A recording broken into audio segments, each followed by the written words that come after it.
Tiga. Baik, anak-anakku sekalian, sebelum kita memulai pembelajaran pada pagi hari ini, mari sama-sama kita rapikan dulu tempat duduknya. Jika masih ada sampah di kanan kiri, maka diambilkan dan dibersihkan dulu. Baik, sudah semua anak-anakku? Sudah.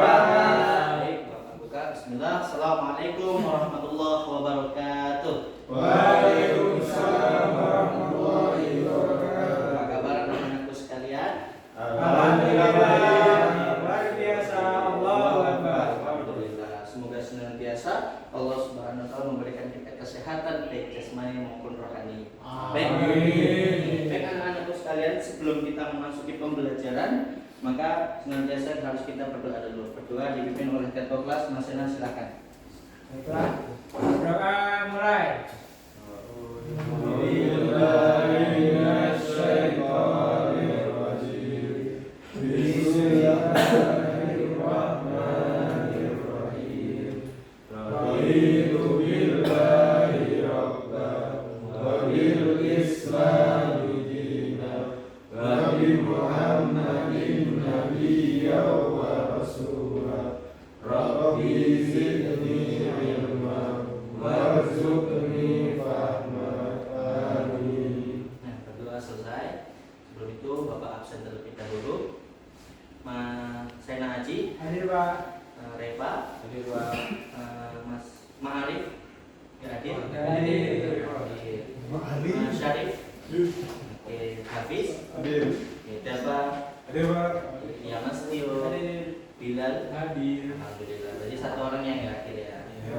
Baik, anak-anakku sekalian, sebelum kita memulai pembelajaran, sebelum itu Bapak mau menanya. Sebelum kita masuk ke sini, materi pekan lalu kira-kira apa mengenai Kelahiran Nabi Muhammad SAW lahir pada tahun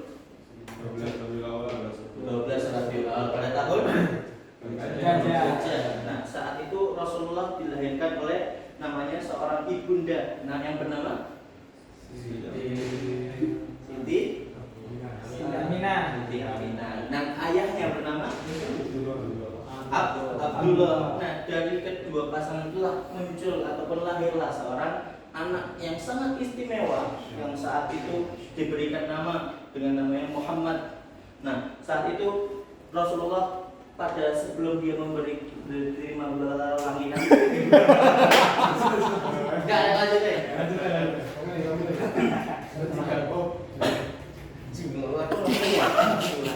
Malu tadi malam nggak nonton bokep loh.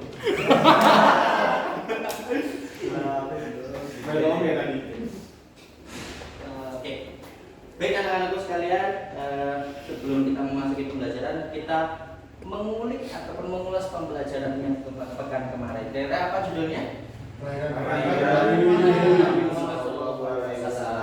Nabi Muhammad itu lahir pada tahun berapa? Pada tanggal berapa? Ada yang tahu? 12 pada tahun. Nah, dilahirkan oleh seorang ibunda yang bernama Siti Aminah dan ayahnya bernama Abdullah. Nah, dari kelahiran itulah lahir seorang anak yang sangat istimewa di dunia. Nah, yang diberi nama dengan Muhammad.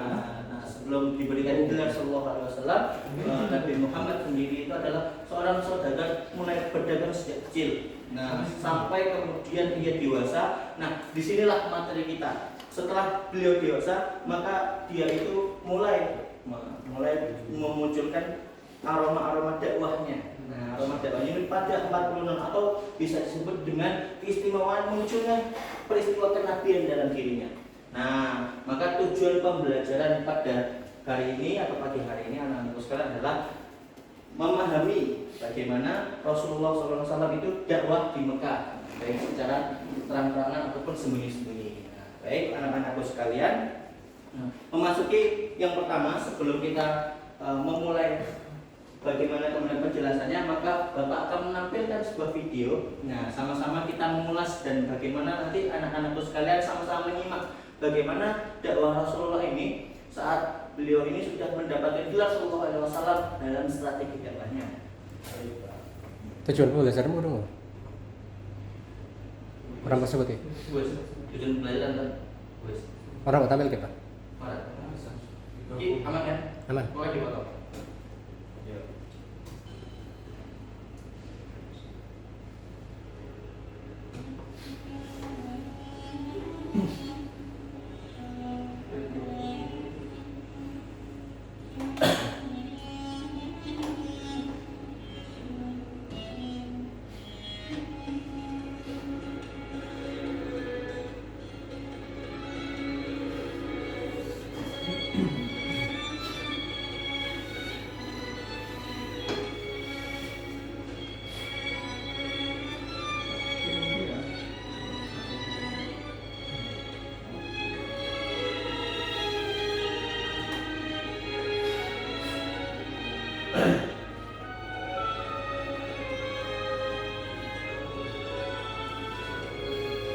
Nah, baik anak-anakku, tadi sudah dijelaskan dalam video bahwasanya Rasulullah itu melakukan dakwah secara sembunyi-sembunyi. Nah, sebelum itu latar belakang masyarakat Mekah itu adalah anak-anakku sekalian, mereka itu banyak yang berzina, banyak yang bermabuk-mabukan, banyak yang bagaimana senantiasa melakukan perbuatan-perbuatan buruk atau perbuatan buruk yang kemudian itu sangat dilanggar ataupun sangat Allah itu tidak suka dengan hal demikian. Nah, maka Rasulullah mulailah berdakwah saat itu. Nah, muncul yang kemudian Quran surah Al-Hijr ayat 93 yang bahwasanya memerintahkan untuk berdakwah Nabi Muhammad SAW di kota Mekah saat itu. Nah, pada saat itu ketika Rasulullah berdakwah, banyak masyarakat yang tidak menyukai dengan hal demikian.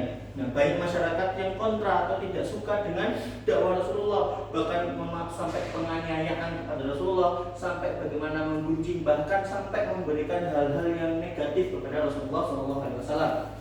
Maka dalam kondisi ini turun perintah Allah dalam Quran surah Az-Zumar ayat 10 bagaimana Rasulullah untuk berhijrah. Nah, maka kita simak lagi videonya.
Dari di sini aku sudah melihat bagaimana kemudian dalam video itu bahwasanya Rasulullah saat itu sudah bagaimana kemudian dianiaya, kemudian digunjing dan mengunjing, kemudian dicemooh. Maka beliau itu membawa pasukan yang kemudian dalam kaumnya Rasul ini ataupun sahabat beberapa orang yang dekat dengan Rasul ini mulai mereka itu pergi keluar daripada tempat yang dimana saat itu Rasulullah digunjing dan dicemooh. Nah, maka saat itu Rasulullah pun membawa beberapa pasukan, di antara tadi ada 83. Kemudian ada kurang lebihnya 14 sampai 20 seorang wanita. Nah, dari situlah kemudian Rasulullah melakukan dakwah yang kemudian banyak yang mulai meyakini bahwasanya Rasulullah ini jalannya benar, dakwah Rasulullah ternyata benar. Nah, dari situlah yang kemudian dakwah Rasulullah dimulai menggunakan strateginya secara sembunyi-sembunyi tadi. Maksud sembunyi-sembunyi adalah bagaimana kemudian Rasul itu tidak atau ataupun tidak hanya sebagai kalangan umat-umatnya atau segalangan orang-orang yang mengikutinya, maka orangnya sangat dikit. Maka diantaranya dakwah Rasulullah itu ada 7 orang kurang lebihnya. Nah, satu diantaranya siapa yang didakwai Rasulullah? Orang paling terdekat, yang paling mencintai Rasul. Salah satunya Abu Bakar As-Siddiq. Yang kedua, istri Nabi. Yang pertama bernama Siti Khadijah. Dan yang kedua, yang ketiga Ali bin Abi Thalib. Kemudian yang keempat Amannya Hamzah. Dan yang kelima Ada Ahmad bin Ahmad bin Yasir. Yasir. Kemudian yang keenam nah, aku lupa anjir. Ummu Aiman. Oh iya. Aiman. Ummu Aiman. Satu lagi di sini. Bisa apa aku nggak ngerti.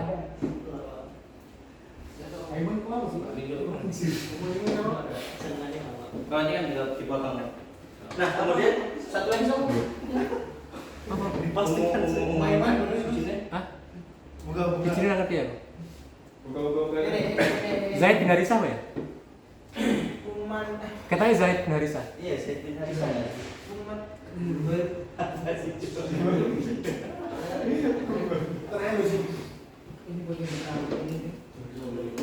Oh, Zaid. Katanya Zaid.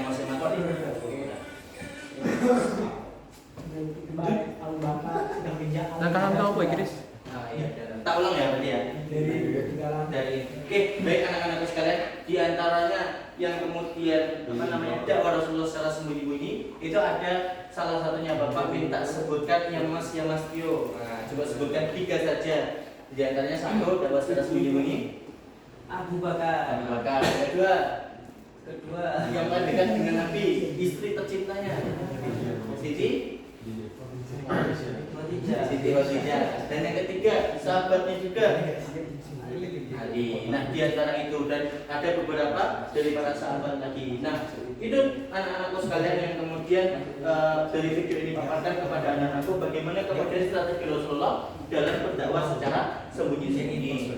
Nah, setelah selesai kita melihat video yang ditampilkan anak-anakku sekalian, di sini Bapak menampilkan PPT ataupun PowerPoint, di antaranya adalah perjuangan dakwah Nabi di Mekah. Nah, anak-anakku sekalian boleh sambil mencatat. Nah, sebelum kita masuki materi yang kemudian Bapak sampaikan lebih dalam, nah, Bapak mau bertanya secara persepsi ataupun secara menurut anak-anakku sekalian. Nah, menurut anak-anakku sekalian ini, nah, apa yang kemudian hal yang mendasari Rasulullah itu dakwah secara sembunyi-sembunyi? Nah, anak-anakku boleh pikirkan apa jawabannya. Nanti setelah selesai maka nanti mari kita ulas lagi begitu. Jadi pertanyaannya adalah hal apa yang mendasari bahwa Rasulullah SAW itu dakwah secara sembunyi? Nah, kita lanjut anak-anakku sekalian. Perjuangan dakwah yang diantaranya adalah strategi dakwah. Kita langsung ke poin pentingnya. Yang mana strategi dakwah di sini ada dakwah secara diam-diam. Nah, agar tidak menimbulkan keresahan dan kekacauan di kalangan masyarakat, Rasulullah tadi sudah bagaimana memaparkan strateginya, strategi dakwah secara sembunyi.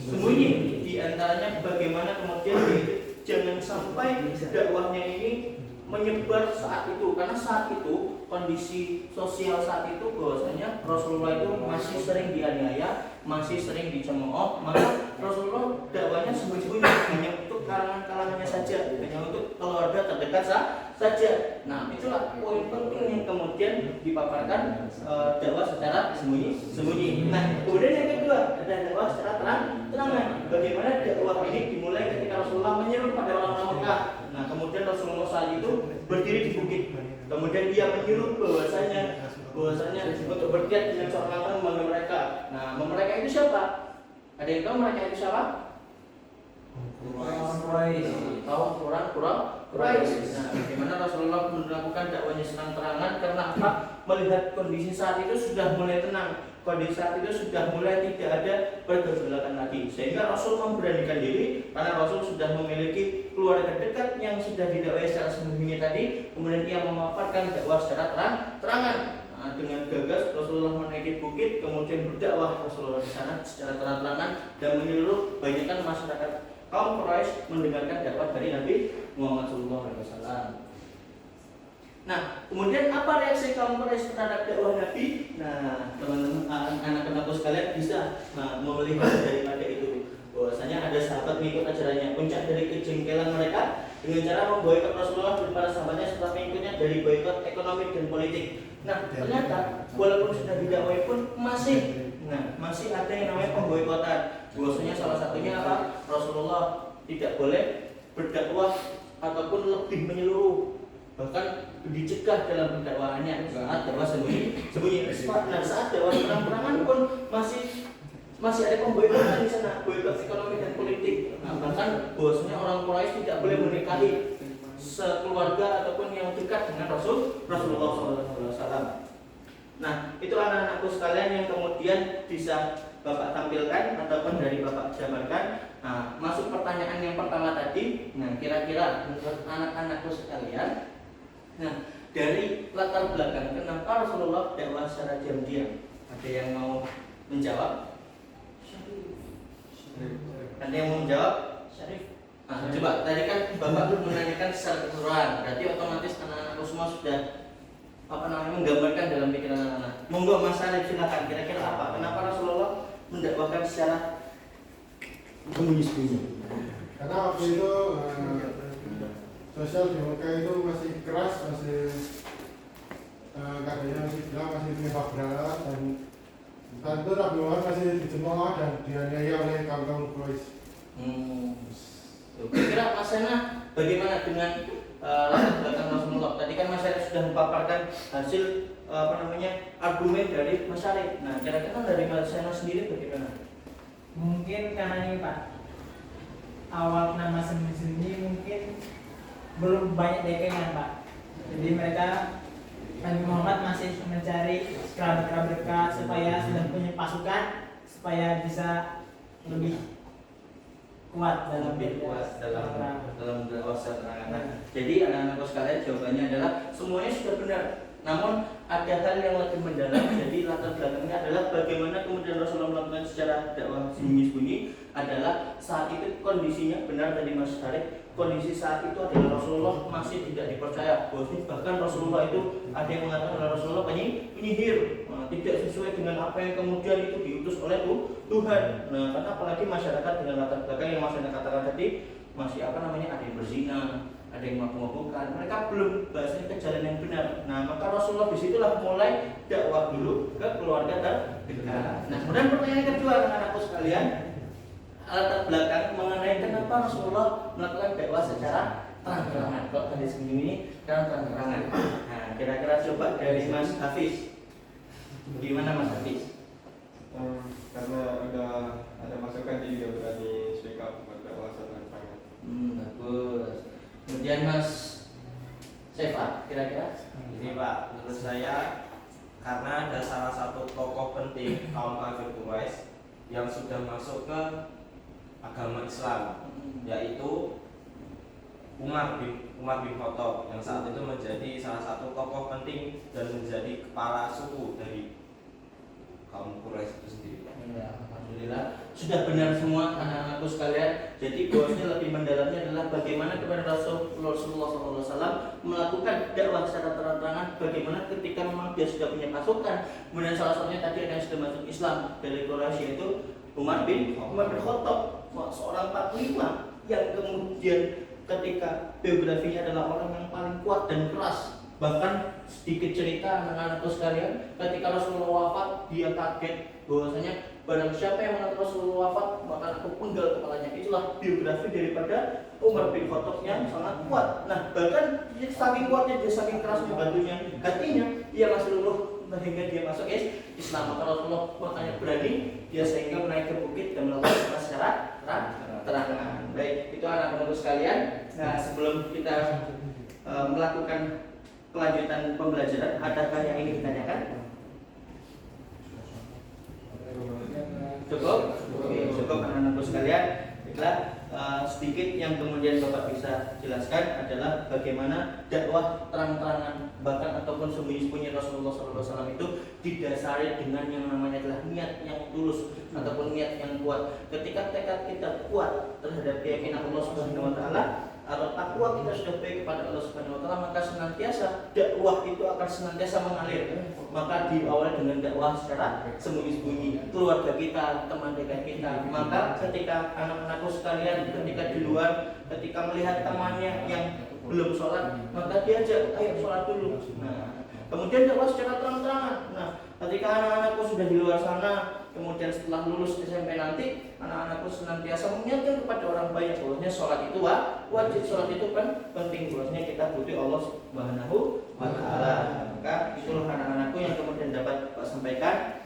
Senantiasa mari kita sama-sama menguatkan ikhtiar kita, menguatkan takwa kita. Maka Bapak sedikit akan memberikan motivasi pada anak-anakku sekalian mengenai jangan sampai kita itu gugur dalam keadaan niat kita. Maka senantiasa kuatkan niat kita agar dakwah kita baik itu secara lisan maupun tindakan akan terrealisasikan. Maka itu cukup anak-anakku sekalian. Apa lagi Mas? Belajar selanjutnya. Iya saja. Tadi kan sudah masuk ke motivasi. Nah, oke, anak-anakku sekalian, karena tadi sudah Bapak berikan motivasi, pembelajaran pekan depan kita lanjutkan dakwah Rasulullah di Madinah. Nah, bagaimana kemudian kalau tadi sudah di Mekah, maka bagaimana dakwah Rasulullah di Madinah? Maka insya Allah kedepannya akan kita bahas lagi. Mari sama-sama kita tutup dengan bacaan hamdalah bersama-sama. Alhamdulillahirabbil alamin. Baik, terima kasih anak-anakku sekalian. Jaga kesehatan anak-anakku sekalian. Kita jumpa lagi pekan depan. Insya Allah kita belajar dengan semangat, dengan tekad yang kuat seperti Rasulullah SAW. Bapak tutup. Assalamualaikum warahmatullahi wabarakatuh.